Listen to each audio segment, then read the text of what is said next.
Salut, j'espère que vous allez bien. Aujourd'hui on se retrouve pour une vidéo plutôt sympathique. En effet, aujourd'hui je vais juger les livres de ma pile à lire uniquement avec leur première ligne. J'avais déjà fait cette vidéo il y a quelques mois et j'avais vraiment beaucoup aimé la faire. Et là, en voyant ma pile à lire l'autre jour, je me suis dit mais pourquoi pas refaire cette vidéo au final? Parce que j'ai... Combien de livres j'ai sur ma pile à lire? 1, 2, 3, 4, 5, 6, 7, 8, 9, 10. Donc c'est parfait pour cette vidéo, je vais faire un classement de 10 livres. Vraiment j'ai trop hâte de m'y mettre parce que j'adore faire ce genre de vidéo, juger des livres juste à leur première ligne. Je trouve que c'est plutôt cocasse et que c'est plutôt sympathique à faire. La première ligne, c'est vraiment quelque chose de très important dans un livre. C'est la première chose que tu vas lire dans le livre, enfin après le résumé et le titre bien évidemment. C'est vraiment notre première impression du livre. Si la première ligne est nulle, bah ça démarre mal pour notre lecture, non? Donc moi vraiment je trouve que les premières lignes sont trop importante. Donc je vais pousser cette pile juste ici et je vais faire ma nouvelle pile là. Donc là ça va être la pile de mon classement, donc tout en bas ça sera le livre dont j'ai le moins aimé la première ligne et tout en haut le livre dont j'ai adoré la première ligne. Bon alors, on commence tout de suite avec le premier livre dont je vais juger la première phrase. J'aime trop faire ça, je sais pas si c'est une mauvaise chose d'aimer juger les trucs comme ça, mais j'adore faire ça. Donc on va commencer avec Babel de R.F. Kuang. Ce livre, j'en attends beaucoup de sa première phrase étant donné que j'attends de le lire depuis des années. Je le vois partout dans toutes les librairies où je vais et j'ai trop hâte de le lire. Donc si la première phrase est nulle, mais la déception que je vais avoir, mais vraiment. C'est le livre en plus sur ma pile à lire là que j'ai le plus hâte de lire je pense. Donc voyons voir la première ligne de Babel, j'en attends beaucoup trop. Je pense ne pas être déçue parce que déjà le livre est beaucoup trop beau. Vous avez vu ça? À Noël j'ai eu 2 livres avec des pages comme ça et bah, j'ai un peu peur de les lire et de les abîmer, tu vois. Genre c'est trop précieux pour que je les lise. Parce que moi les livres en fait je les emmène partout et j'en prends pas super soin de mes livres donc j'ai un peu peur de les abîmer. C'est vraiment un livre ça je pense que je vais lire chez moi dans mon canapé et qu'il ne bougera pas de ma table basse. Parce que j'ai peur de l'abîmer, il est trop beau. Il est trop beau pour que je le lise en fait. Je te mérite pas Babel. Mais on va voir si ta première ligne est bien. Mais j'aime vraiment beaucoup trop la Dark Academia, j'ai trop hâte de lire ce livre. J'aime bien, on a une petite carte d'Oxford. Oh, vous avez vu? C'est stylé, non? Moi j'aime bien. J'aime bien là pour le moment ce qui se passe, mais c'est pas la première phrase. Faut pas que je me laisse influencer par des dessins. Chapitre 1. Alors il y a une citation avant de commencer le chapitre. Est-ce que du coup la citation c'est la première phrase ou c'est ça? On va dire que c'est ça parce que bah, la citation c'est pas la première phrase de l'autrice, tu vois. Bon, c'est parti. Le temps que le professeur Richard Lovell retrouve, à travers les ruelles étroites de Compton, l'adresse à demi effacée inscrite sur son agenda, seul le garçon était encore en vie dans la maison. Bah super, c'est vachement joyeux comme lecture. Pourquoi le garçon, toute sa famille elle est morte? Enfin il vivait avec qui? Et pourquoi il y a que lui qui est vivant? Il a quoi de spécial? Oui, en vrai, du coup, bah, si je réfléchis à toutes ces questions, ça veut dire que j'ai envie de lire la suite. Donc c'est une bonne première phrase. En plus, elle est pas trop courte. J'aime bien cette première phrase en vrai, et j'ai l'impression qu'on nous présente les 2 personnages qui vont être principaux dans ce livre, puisqu'on a Richard Lovell, peut-être qu'on en parlera plus, et c'est un professeur, donc dans la Dark Academia, l'éducation, tout ça c'est important. Donc je pense qu'il va être important, et le garçon, potentiellement, c'est pas son prénom, mais il va peut-être être important dans le livre, si la première phrase est concentrée sur lui. Je pense que c'est ça. On voit que ça se passe du coup à Compton, c'est en Chine, je ne sais pas. Est-ce que j'ai une culture générale nulle? Alors Compton, c'est bien en Chine, hein, je suis pas débile. Et du coup, par contre, j'avais l'impression que ça se passait à Oxford. Pourquoi est-ce que là, ça se passe en Chine? Bref, on s'en fout Maëva, tu te poses trop de questions. Mais en tout cas, c'est bon signe que je me pose autant de questions. Le gars, enfin bref, il va se passer des trucs, j'ai envie de savoir la suite. C'est une bonne première phrase. Bravo R.F. Kuang. Donc pour l'instant, il va être en première place ce livre. Première et dernière place, vu qu'il va être tout seul sur le classement pour le moment. La première phrase de Babel est pas mal. Hein. Ensuite, on continue avec l'autre livre qui est trop joli, c'est If We Were Villains de M.L. Irio. Du coup, ce livre est encore trop joli pour que je le possède et j'ai peur de l'abîmer, donc pareil, ça je le lirai chez moi. Je ne l'emmènerai nulle part avec moi, alors que d'habitude, mes livres, je les emmène partout dans mon sac à dos. Donc, If We Were Villains, encore un livre de Dark Academia que j'ai trop hâte de lire depuis des mois, si ce n'est des années. Je suis trop contente de l'avoir sur ma pile à lire et j'ai trop hâte de le commencer. Donc, oh, c'est joli déjà à l'intérieur. Ah, c'est stylé! Il y a des actes, attends, acte 1. En vrai, j'aime bien, là, ça commence trop bien avec les petits dessins et tout. J'aime trop les livres où il y a des illustrations. Je suis peut-être une enfant, en fait. Prologue. Est-ce que la première phrase, elle est dans le prologue ou après, je sais pas, moi. Qu'est-ce que je fais? Est-ce que la première phrase, c'est scène 1 ou prologue? Qu'est-ce que je fais? On va dire que c'est le prologue, la première phrase, parce que le livre commence par le prologue, au final. Donc, à un moment donné, c'est la première phrase. Pareil, j'en attends beaucoup trop de ce livre, j'attends de le lire depuis très longtemps, donc j'espère la première ligne ne va pas me décevoir. Bon, c'est parti pour la première phrase de If We Were Villains. Assis, les poignets menottés à la table, je songe. S'il ne m'était pas interdit de dire les secrets de ma prison, je ferais un récit dont le moindre mot ravagerait l'âme. Bah c'est bon, hein, moi, faut pas me faire peur comme ça. À un moment donné, ça commence très très fort ce livre. J'ai trop envie de continuer à le lire, mais vraiment, là, ça commence très très bien. En vrai, c'est pas mal du tout cette phrase. Ça me donne trop envie de continuer. J'ai envie de savoir tous ces secrets qui me ravageraient l'âme. Ravage-moi l'âme, If We Were Villains. Honnêtement, ça m'a l'air pas mal ce livre. En vrai, je pense.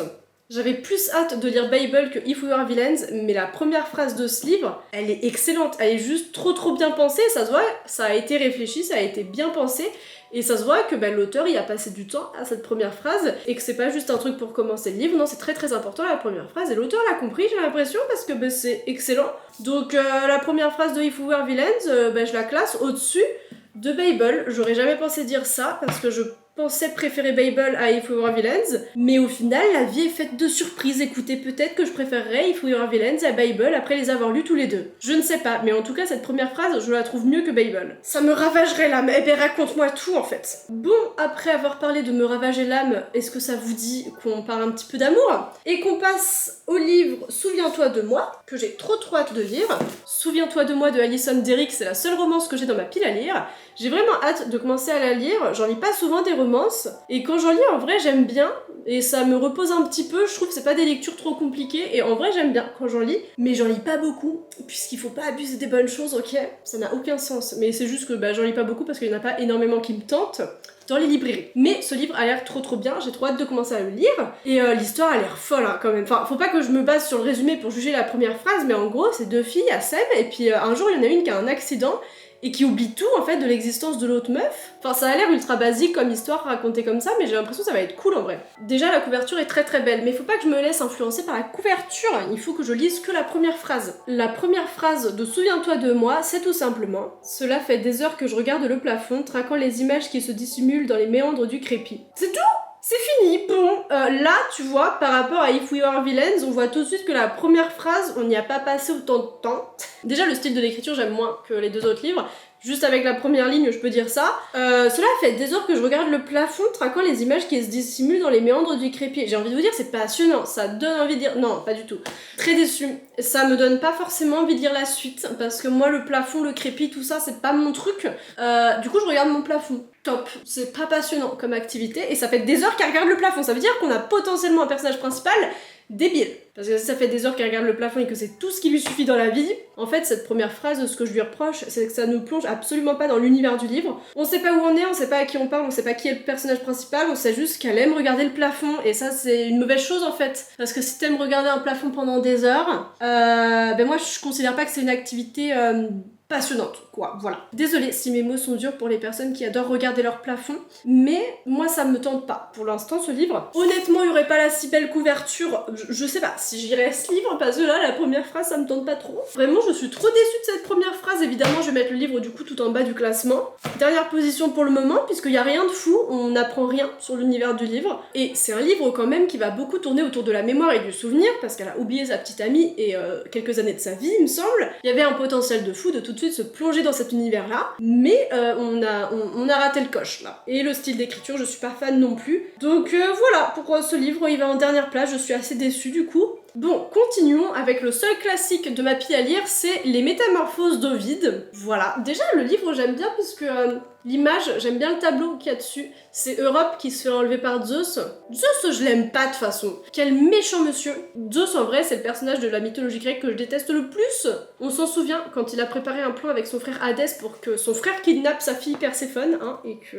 Enfin, je vais pas vous raconter la suite parce qu'on va pas plomber l'ambiance de la vidéo. Alors, Les Métamorphoses, j'adore les préfaces qui font 50 pages, absolument pas. Livre premier des Métamorphoses d'Ovide. Alors, mais ce livre, j'ai trop hâte de le lire. Tous les mythes qui vont être racontés là-dedans, ça va être excellent comme lecture. Bon, alors, livre premier. Je me propose de dire les métamorphoses des formes en décors nouveaux, ô Dieu, car ces métamorphoses sont aussi votre ouvrage. Secondez mon entreprise de votre souffle et conduisez sans interruption ce poème depuis les plus lointaines origines du monde jusqu'à mon temps. Et après, ça commence avec Origine du monde. J'ai envie de continuer à lire là parce que j'aime trop la mythologie grecque.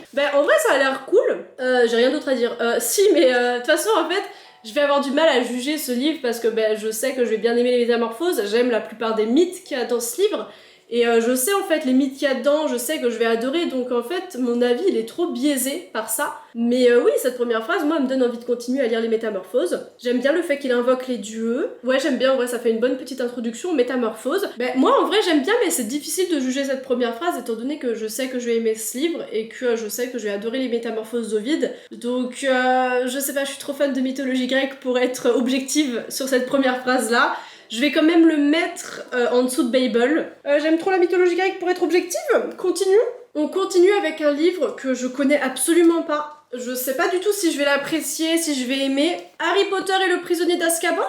Évidemment, je l'ai déjà lu 1 milliard de fois. Peut-être pas quand même, mais je l'ai déjà lu beaucoup de fois. C'est un de mes tomes préférés d'Harry Potter. Là, il est dans ma pile à lire dans cette belle édition que j'avais reçue de la part de Gallimard Jeunesse. Et oui, avant de lire la première ligne d'Harry Potter 3, laissez-moi vous montrer les livres que j'ai reçus. Attends, j'étais choquée. Regardez ce que Gallimard Jeunesse m'a envoyé. Je les ai même pas ouverts, je suis trop nulle. Vous voyez pas trop, mais Gallimard Jeunesse, c'est des fous, merci beaucoup. Ils m'ont envoyé les 4 nouveaux tomes. Harry Potter et les reliques de la mort, ils m'ont envoyé les 4 maisons. J'aime trop. Donc, est-ce qu'on les ouvrirait pas tous ensemble? Parce que ça fait 1 semaine que je les ai pas ouverts, j'ai pas eu le temps.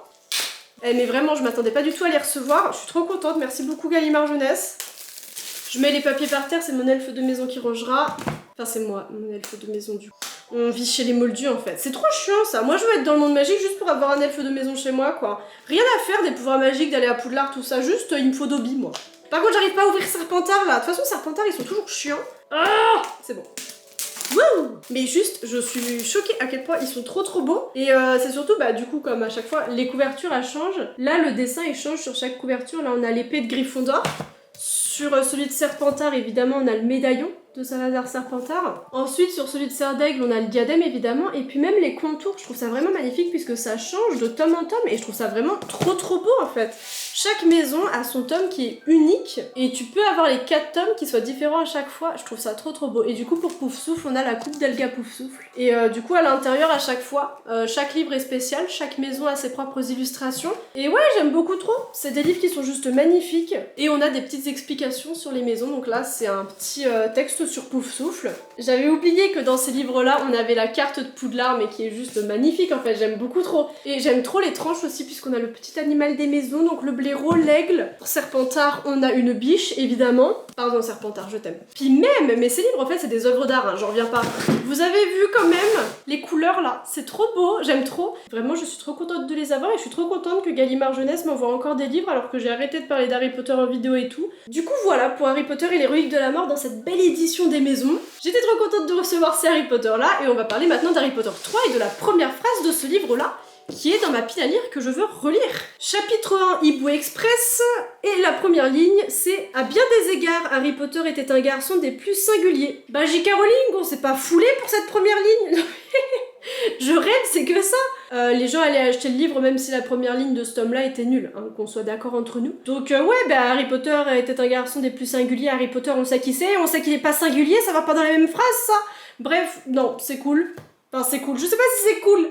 Mais en vrai, on s'en fout un petit peu de la première phrase d'Harry Potter, de toute façon, on va le lire, on aime bien. C'est vraiment débile comme explication, ce que je viens de vous dire. Mais écoutez, cette première phrase, elle est pas folle, mais ça me donne quand même envie de lire la suite puisque j'adore Harry Potter, donc je suis absolument pas objective. Et puis le principe de cette vidéo aussi, c'est que je juge les livres uniquement à leur première ligne, sauf que là j'ai lu le livre. Donc en soi, ce livre il devrait pas être dans cette vidéo, mais je voulais vous le montrer encore parce qu'il est trop beau, je l'aime de tout mon cœur. Donc voilà, il est dans cette vidéo, je vais le mettre en dessous des Métamorphoses, parce qu'Harry Potter je t'aime, mais à un moment donné il y a aucun effort de fait sur cette première ligne. On va le mettre en dessous des Métamorphoses parce qu'il faut pas déconner. Ensuite, on continue avec un livre que je suis allée acheter hier, et je me suis sentie un peu mal en l'achetant et en le payant à la caisse parce que c'est Meurtre mode d'emploi que ça s'appelle. C'est un livre de Holly Jackson, voilà. C'est le genre de livre que j'ai pas spécialement envie de lire pendant ma pause au travail, puisque t'imagines, je suis là à lire et qu'on regarde le titre du livre, mais il a l'air bien. Enfin, je sais absolument pas de quoi parle ce livre, mais je sais qu'il y a une série qui va sortir, ou un film, avec une des actrices de la série Wednesday, là, l'actrice d'Enid. Voilà, du coup, je vois ça partout sur Twitter et je voulais lire ce livre avant que la série ou le film sorte. Je sais pas si... Enfin, j'ai aucune info sur ce livre, sur ce qui se passe. Meurtre mode d'emploi, je suppose qu'il y a un meurtre dans le livre. Je me sens mal d'avoir ce livre chez moi, parce que meurtre mode d'emploi, moi je veux tuer personne de base, hein. Présumée innocente. Ah, c'est que c'est un tome 1. Ouais, je crois qu'il y a deux tomes. Bon bah, meurtre au mode d'emploi. Qu'est-ce que c'est la première ligne? Est-ce qu'elle est aussi creepy que le titre? Je sais pas. Mais c'est quoi ce début de livre là? On est dans une adresse mail? Qu'est-ce qui se passe? Travaux personnels encadrés 2017-2018. C'est quoi? C'est embrouillé. Est-ce que c'est ça la première ligne? Attends, c'est ça, c'est nul. Hein. Matière ou thématique en lien avec le sujet. Anglais, journalisme d'investi. On s'en fout de ça. Moi, je veux la première ligne. Ah, on va commencer avec ça parce que cette évaluation là, mais j'en ai un peu rien à faire. Bon, alors cette première ligne, je le sens mal puisque c'est que ça. Voilà. Donc ces pipes savaient où ils habitaient. Eh ben, c'est nul. Il y a aucun effort de fait. C'est pire qu'Harry Potter. C'est pire que Souviens-toi de moi. C'est une dernière place dans mon classement, ça. Honnêtement, hein, j'ai rien compris à cette première phrase et ça me donne pas envie de comprendre cette première phrase. Voilà, c'est la dernière place dans le classement pour ce livre, puisque vraiment, mais aucun effort sur cette première phrase. On continue avec Leçon de Ian McEwan. Ce livre, déjà, j'aime beaucoup trop la couverture, enfin ce petit dessin sur la couverture, c'est un livre qui m'avait tapé dans l'œil à New York et que mon frère m'avait offert à Noël après. Et j'ai vraiment hâte de commencer à le lire, il est sur ma pile à lire, je l'ai et je suis trop contente de l'avoir, puisque j'ai un peu cette impression qu'il va me plaire, et que je sais que je vais bien aimer ce livre, tu vois. C'est parti pour la première phrase de leçon. Donc, c'était un souvenir d'insomnie, pas un rêve. C'était un souvenir d'insomnie, pas un rêve. Bon, alors déjà, c'est un livre, il me semble, qui tourne beaucoup autour du souvenir. Donc, bah, tout de suite, on est mis dans le bain un petit peu, puisque c'était un souvenir d'insomnie, pas un rêve. Déjà, ça claque comme première phrase, on est d'accord, non? C'était un souvenir d'insomnie, pas un rêve. Parce qu'un rêve, tu le fais quand tu dors, l'insomnie, tu dors pas, en fait. Enfin, je vous fais une petite explication un petit peu... Non. Ferme ta bouche, Maëva. Non, mais en vrai, cette première phrase, moi, j'aime beaucoup. Je trouve elle est très poétique, enfin, je sais pas. Il y a un truc qui m'attire vers ce livre, et j'ai envie de continuer à lire le livre. Est-ce que pendant que je vous parle, je suis en train de continuer à lire les lignes? Stop, Maëva, arrête. C'était encore la leçon de piano. Un sol au carrelage orangé, une seule... Chut! C'était que la première phrase qu'il fallait lire. C'était un souvenir d'insomnie, pas un rêve. Je trouve que ça claque de fou, que ça me donne envie de lire la suite. Et ouais, c'est très poétique, j'aime beaucoup trop cette première phrase. Honnêtement, je pensais pas dire ça, mais ça va au-dessus de If We Were Villains, hein, parce que cette première phrase, elle est trop belle. Je sais pas. Il y a du charme à cette première phrase, ça me donne vraiment envie de lire la suite. Donc c'est vraiment mon style, un petit peu d'écriture, j'ai l'impression. On continue avec le seul livre en VO que j'ai dans ma pile à lire pour le moment. C'est, je pense, l'achat le plus débile que j'ai fait en 2023. C'est The Bullet That Miss de Richard Osman, donc la balle qui a raté. Et en fait, c'est que je l'ai vu dans une librairie à côté de chez moi. Et je le voyais un petit peu partout sur les réseaux sociaux, beaucoup de personnes en parlaient, donc je me suis dit, vas-y, je l'achète. Sauf que, petit détail important, c'est pas le tome 1. Je pense que ça prouve à quel point je suis un peu bête. Parce que j'ai acheté ce livre, mais c'est marqué au dos, c'est absolument pas le tome 1, il y a 2 tomes à lire avant. Du coup, je vais arriver dans un livre où je connais pas les personnages principaux, qui vont pas forcément être présentés, et que je connais pas l'univers du livre, mais j'arrive directement au tome 3. Mais la couverture est belle, moi je trouve c'est simple avec les grosses lettres et le petit renard, moi j'aime beaucoup trop le style de la couverture, et je sais que c'est un livre qui va me plaire pareil, mais le problème c'est que j'ai pas lu les 2 autres tomes quoi. Mais bon écoutez, c'est pas grave, après ça va pas non plus me tuer de lire le tome 3 avant de lire le tome 1 et 2. Hein. Bon alors, The Bullet That Miss, qu'est-ce que c'est la première phrase de ce livre? Partie 1, Around every corner, a familiar face. Mais oui mais moi ça sera pas un visage familier, je connais pas les personnages. Bon, alors forcément cette première ligne elle me donne pas envie parce que moi je connais pas du coup Ron, puisque c'est marqué I don't need makeup, says Ron. Donc c'est je n'ai pas besoin de maquillage, dit Ron. C'est tout, est-ce que c'est Ron Weasley? Je ne sais pas. Peut-être qu'au final c'est un tome d'Harry Potter et je suis pas au courant. Je me sens encore plus bête parce que... Mais du coup je comprends pas, je connais pas le personnage, ça va être difficile comme lecture je pense. Est-ce que j'achète les 2 autres tomes avant de le commencer? Je ne sais absolument pas ce que je vais faire avec ce livre. Mais en tout cas, ça me donne pas envie de lire la suite, mais je pense que si je connaissais ce personnage, ça me ferait peut-être rire ou j'aimerais peut-être, je sais pas. Dis donc, cet achat de livre, c'était vraiment un achat raté quoi. Ouais, c'est pas une première phrase ultra réfléchie, mais vu que c'est pas le premier tome de cette série de livres, c'est compréhensible en fait parce que la première phrase elle a plus autant d'impact que la première phrase du tome 1. J'aurais plus compris évidemment si j'avais lu les autres tomes. Donc là en fait je peux pas bien juger cette première phrase étant donné que j'ai pas lu les autres tomes, mais je vais mettre juste en dessous de Souviens-toi de moi, parce qu'au moins Souviens-toi de moi on comprenait qu'on parlait du plafond, là on sait absolument pas qui est ce personnage ou qu'est-ce qui se passe. Donc trop hâte de lire ce livre, trop drôle. On continue avec l'avant-dernier livre de cette vidéo, Harry Potter le guide ultime. Ce livre j'ai déjà commencé à le feuilleter, je vais peut-être pas être ultra objectif du coup puisque j'ai déjà commencé un petit peu à regarder, je le trouve juste magnifique. Alors, Harry Potter le guide ultime, qu'est-ce que c'est la première ligne en fait? Au début on a une chronologie du monde magique, le monde des sorciers, chronologie, c'est sympa, je trouve ça vraiment bien. Donc on a une chronologie, c'est pas ça la première phrase, on va commencer la première phrase après. Chapitre 1, sorcières et sorciers célèbres. Et du coup en dessous on a une petite explication, donc je pense que la première ligne sera là. Bon, ça va être décevant, mais le livre il est pas fait, enfin, pour être jugé sur l'écriture, c'est beaucoup d'images, tout ça, beaucoup de citations. Ça va pas être ultra juste pour ce livre-là de le juger avec sa première ligne, étant donné que c'est un livre juste magnifique quoi, mais bon. Bien des personnages croisent le destin de Harry Potter. Voilà, c'est tout, la première ligne, c'est top. Ça me donne pas forcément envie de lire la suite, mais vu qu'il y a des belles illustrations autour, je trouve que moi ça me donne envie de lire la suite quand même. Mais bon, c'est nul comme première phrase, hein, soyons honnêtes. Mais il y a les dessins à côté quoi. Donc je vais mettre ça au-dessus d'Harry Potter 3, puisque avec les dessins en fait ça fait tout. En fait du coup là je juge pas du tout ce livre uniquement avec sa première ligne. Ah là là là là là, Maëva, tu perds le principe de la vidéo si tu juges avec les dessins. Non, on va le mettre tout en bas du coup. Enfin peut-être pas tout en bas. On va le mettre au-dessus de The Bullet That Miss là. Ah c'est trop lourd. Ah quel enfer. On va le mettre là.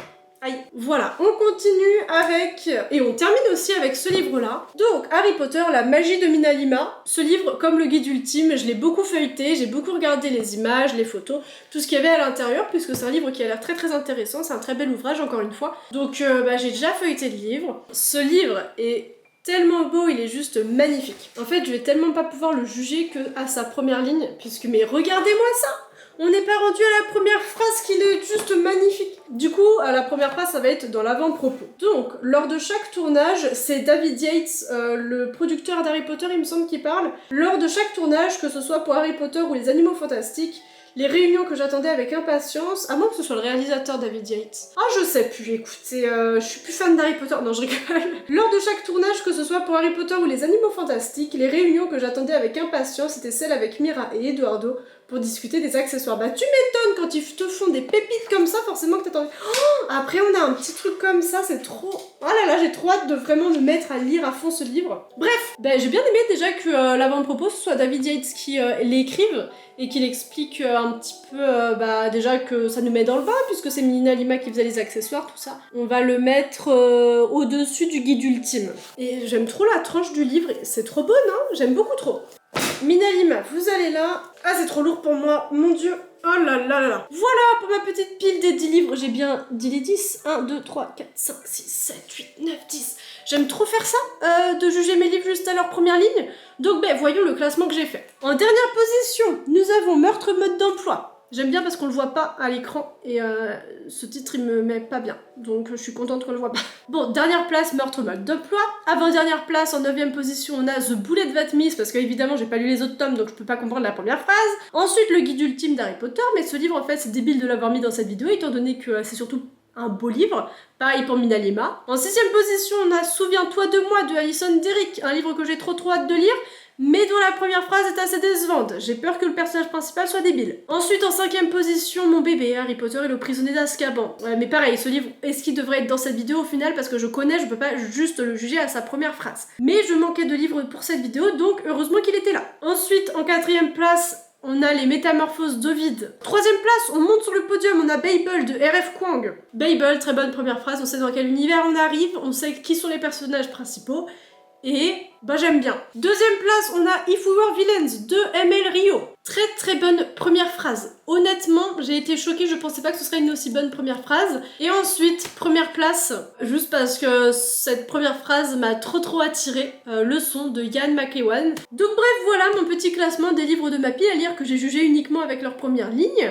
Leur première petite phrase. Il y en a qui m'ont assez déçu, d'autres qui m'ont assez choqué. Par exemple, Leçon, je m'attendais pas à autant aimer la première phrase de ce livre. Donc voilà, je suis trop contente d'avoir fait cette vidéo, j'espère que ça vous aura plu à vous aussi. Et vraiment, mais faites ça aussi chez vous, je trouve ça trop drôle à faire. C'est vraiment sympa comme activité, je recommande. Et donc je vous dis à la semaine prochaine pour une autre vidéo. Et je crois que cette vidéo est terminée. Bisous, et n'oubliez pas, si vous écrivez un livre, moi je fais attention aux premières lignes. Donc réfléchissez à la première ligne. Merci, bonne journée, bisous.